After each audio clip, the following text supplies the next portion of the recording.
अस्सलाम वालेकुम। Second year math exercise 1.3।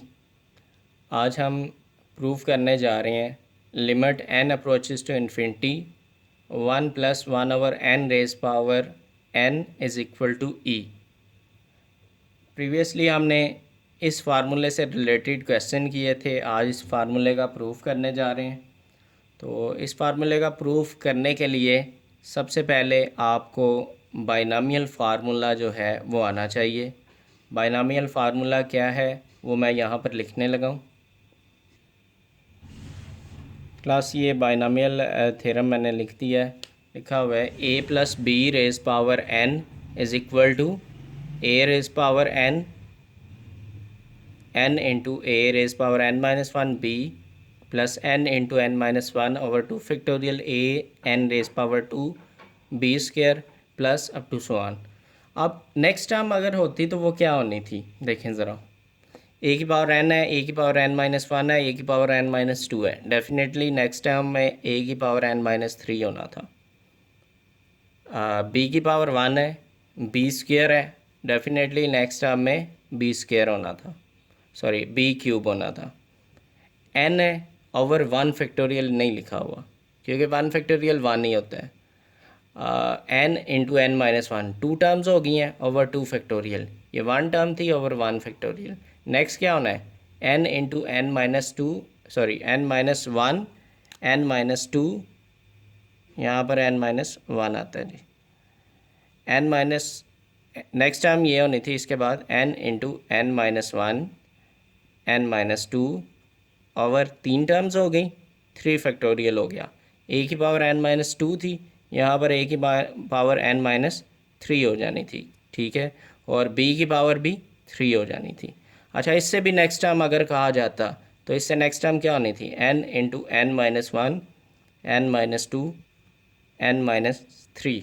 Total terms कितनी होगी 1 2 3 4 ओवर 4 का factorial. a raise power n-4 ही होनी थी और b की पावर भी 4 होनी थी। ये टर्म्स नेक्स्ट होनी थी। इसके बाद अगर कहा जाए तो वो 5 टाइम आ जाना था n into n-1 n-2 n-3 n-4 over 5 factorial, a की पावर n-5 b की पावर 5, ये नेक्स्ट टर्म होनी थी। एनीहो हमें इतनी टर्म्स की ज़रूरत नहीं है, हम सिर्फ ये यहाँ तक टर्म्स याद करेंगे और उसके बाद प्लस अप टू सवाल लिख देंगे। अब इस फार्मूले में आपने ये लिखना है now by using binomial theorem, ये लिख दिया। उसके बाद लिखा जी 1 + 1/n रेज़ पावर n, इसको एक्सपेंड करने लगे हैं। तो देखें a की जगह क्या लिखा हुआ है 1, b की जगह 1/n। तो हम जहाँ जहाँ पर a लिखा हुआ है वहाँ पर 1 लिख देंगे और जहाँ जहाँ पर b लिखा हुआ है वहाँ पर 1/n लिख देंगे और n की जगह n ही लिखा रहने देंगे।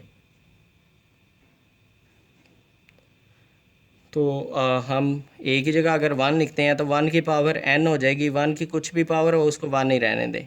नेक्स्ट n की जगह n ही लिखा हुआ है, a की जगह 1 लिखेंगे, 1 की पावर कुछ भी होगी उसने 1 ही हो जाना है, इसलिए इधर नहीं लिख रहे 1। b की पावर, b की जगह क्या लिखा हुआ है 1/n, तो b की जगह 1/n लिख दिया। इसी तरह से नेक्स्ट टर्म n की जगह n ही है, n into n-1 over 2 factorial.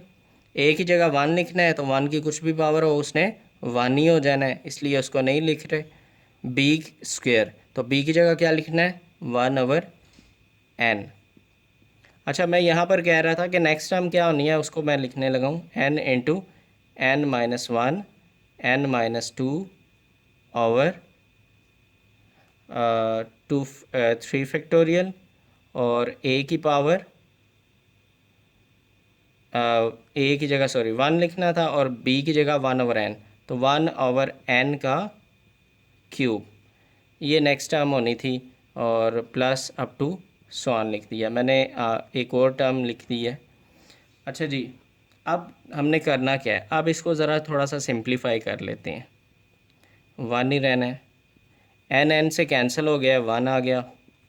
इसको हम लिख लेते हैं 1/2 फैक्टोरियल, और ये लिखा हुआ है 1 का स्क्वायर 1 होता है, n का स्क्वायर यानी n 2 टाइम है, तो n 2 टाइम है तो n को दोनों के नीचे अलग अलग लिख देते हैं, n के नीचे भी और n-1 के नीचे भी। यहाँ पर भी n लिख दिया, यहाँ पर भी n लिख दिया। देखें n मल्टीप्लाई n स्क्वायर ही है। नेक्स्ट टर्म यहाँ पर n इंटू इसको पहले लिख लेते हैं 1/3 factorial, then n into n-1 n-2। अब ये n का क्यूब लिखा हुआ है, तो n का क्यूब है तो n को तीनों के नीचे अलग अलग लिखते हैं, यहाँ पर भी, यहाँ पर भी और यहाँ पर भी, और plus up to so on. अब देखें ये हमारे पास वैल्यू बाकी बच गई है, इसको हम थोड़ा सा मज़ीद सिंप्लीफाई कर लेते हैं। वैसे ये बुक पे भी मौजूद है, सॉल्व किया गया है, लेकिन बुक पे इतनी डिटेल से सॉल्व नहीं है, उसमें काफ़ी सारे स्टेप मिसिंग है, वो आपको समझ नहीं आएगी, तो आप यहाँ से कीजिएगा। 1 + 1, इसको 1/2 फैक्टोरियल लिख दें, n/n 1 बन गया जी, इसको नहीं लिख रहे। n-1/n, n को दोनों के साथ अलग अलग डिवाइड करें, n/n 1 हो गया माइनस 1/n। ठीक है जी, इस तरह से इसको सिंप्लीफाई करेंगे। 1/3 फैक्टोरियल, n/n 1 हो गया, n-1/n, n को दोनों के साथ अलग अलग डिवाइड करें, तो n के नीचे डिवाइड करेंगे तो 1 आ जाएगा, -1 के नीचे डिवाइड करेंगे तो 1/n। इसी तरह से यहाँ पर भी डिवाइड करें तो n/n 1 आ गया -2/n। इसी तरह से और वैल्यूज़ में आपके पास आ जाना था 1 - 1/n, 1 - 2/n, 1 - 3/n, अगर हम इससे नेक्स्ट टर्म लिखते। अब ज़रा एक पॉइंट देखें, अगर हम लिमिट को अप्लाई कर देते हैं, limit n approaches to infinity, यानी n की जगह अगर आप इन्फिनिटी लिख देते हैं तो ये सारे फैक्टर, ये वाले फैक्टर्स क्या हो जाएंगे, ज़रा देखिएगा, ये सारे फैक्टर हो जाएंगे ज़ीरो। कैसे? 1/∞ 0, 1/∞ 0, 2/∞ 0, अगर 3/∞ होता वो भी ज़ीरो था, 4/∞ होता वो भी ज़ीरो था।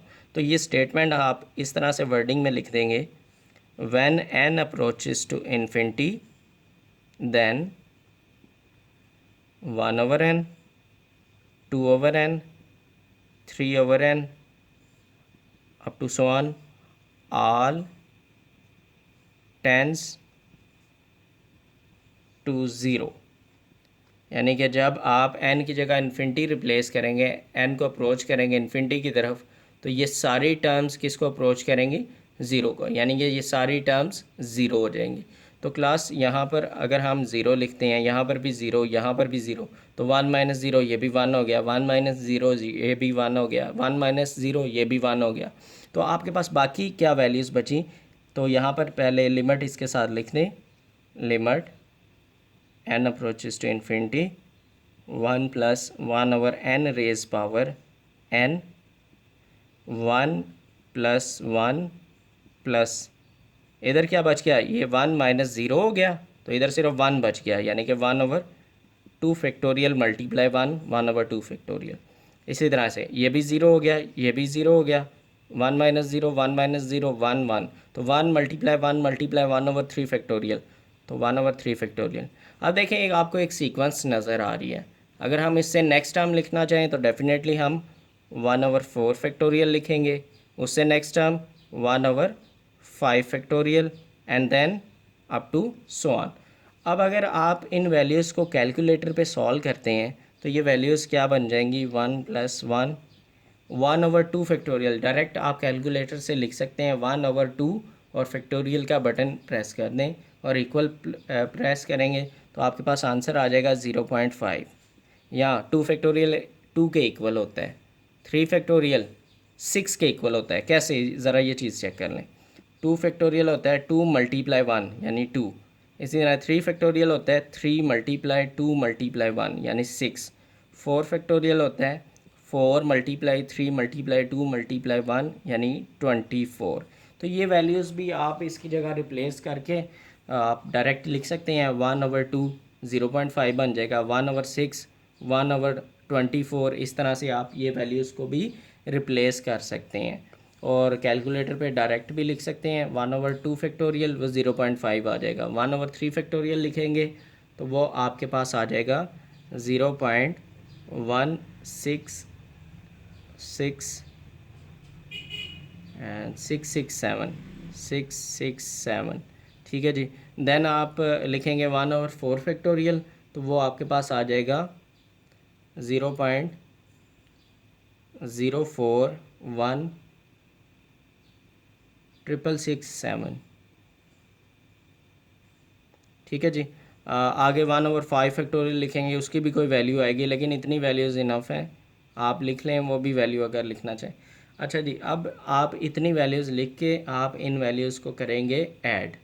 तो जब ऐड करेंगे आपके पास रिज़ल्ट आ जाएगा 2.71821 अप टू सो ऑन, क्योंकि बाकी वैल्यूज़ हमने ऐड नहीं की। और आप देखें ये अप्रॉक्सीमेटली वैल्यू है किसकी, ई की। तो विच इज़ इक्वल टू, हम लिख देते हैं ई ही लिख देते हैं और नीचे रीज़न दे देते हैं बिकॉज 2.71821 अप्रॉक्सीमेटली इक्वल टू ई। ठीक है, ये नीचे रीज़न दे दें और यहाँ पर इसको अगेन लिख लें, limit n approaches to infinity 1 + 1/n⁻n। तो ये हमने प्रूव कर दिया जी। Limit n approaches to infinity 1 + 1/n⁻n is equal to 2.71821 which is approximately, चूँकि इक्वल था ई के।